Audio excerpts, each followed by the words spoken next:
The Australian Workers Union has slammed the Albanese government for doing what it describes as an infuriating dud deal with gas exporters. Olivia Casely has the latest here.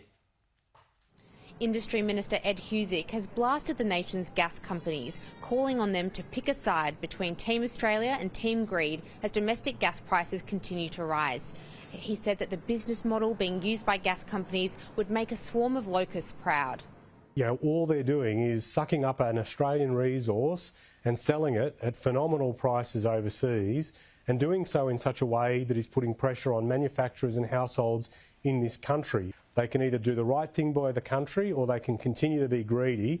It's Team Australia or Team Greed. And the Australian Workers Union that represents manufacturing jobs isn't happy either. They have slammed a recent agreement struck between Mr Husic's colleague, Resources Minister Madeleine King, and the gas giants, warning it's doing little to bring prices down. They said there was zero chance of Australia revitalising manufacturing under Labor's existing policies, despite it being a key election promise.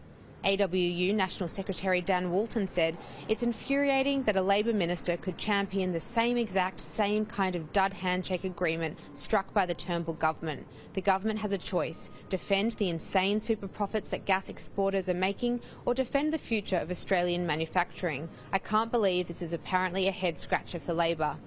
Mr Walton is pushing for a price control mechanism under reforms to the Australian Domestic Gas Security Mechanism. Opposition leader Peter Dutton said the fight with the AWU showed the government wasn't getting the early calls right.